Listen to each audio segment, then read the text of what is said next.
महाराज जी, वर्षों से मिली असफलताओं के कारण मेरा जीवन दिशाहीन सा हो गया है। जो भी लेता हूँ गलत ही हो जाता है। इससे आत्मविश्वास डगमगा सा गया, भय, दुख, अनिद्रा बढ़ गई है। देखो, जब तक हमारे पूर्व पाप नष्ट नहीं होंगे तो हम कोई भी सफलता का कार्य करेंगे तो हमें असफलता में गिरा देंगे।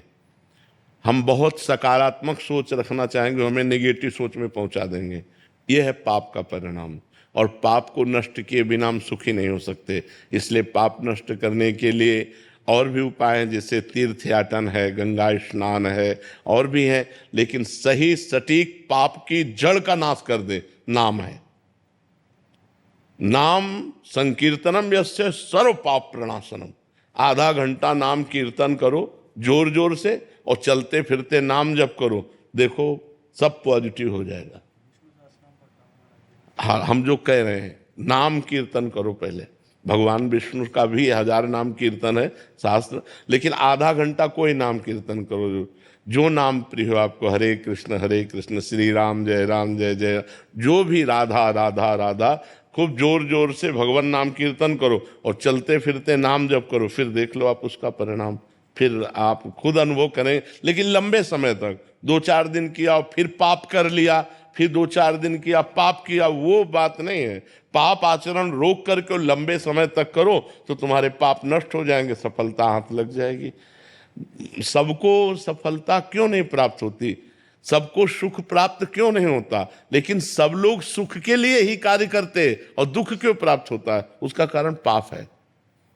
हम पाप कर्म वर्तमान में भी करते हैं और जो भूत में पाप कर्म किए हैं वो परिणाम में आ रहे हैं। इसलिए हम असफल हो रहे हैं, दुखी हो रहे हैं, चिंतित हो रहे हैं। नाम जप करो, बहुत आनंद प्राप्त होगा, बहुत आनंद। हम कह रहे हैं लोक परलोक के सब सुख आपको प्राप्त हो जाएंगे। आप डट के नाम जप तो करो।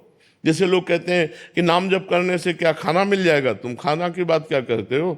अगर भगवान का नाम जप करो तो लोक परलोक सब जगह सुख प्राप्त होता है। जहां पाप नष्ट हुए तो सुख ही सुख घेर लेता है। और अगर भाई पाप कर्म करोगे तो पुण्य के प्रताप से ये मिल जरूर सकता है, लेकिन तुम्हारा नाश हो जाएगा। अंत में तुम्हारा नाश हो जाएगा, अंत में तुम जीरो पे होगे, कुछ तुम्हारे पास नहीं होगा।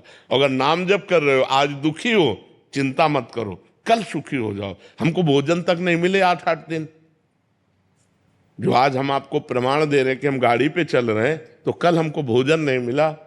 सर्दी में ओढ़ने के लिए कंबल नहीं था, बोरा ओढ़ते थे, टाट समझते ना, जिसमें गेहूं का आटा भरा जाता है, वो बोरा ओढ़कर सर्दी पार करते थे। और आज हम तो आपको क्या बताएं, जब आप समझ लो यही है तो क्या व्यवस्था नहीं होगी?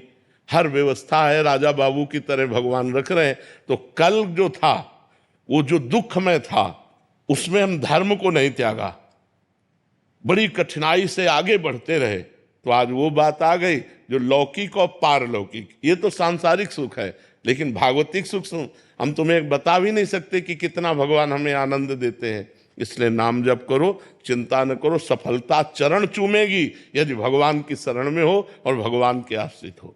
विदुषी जी, कनाडा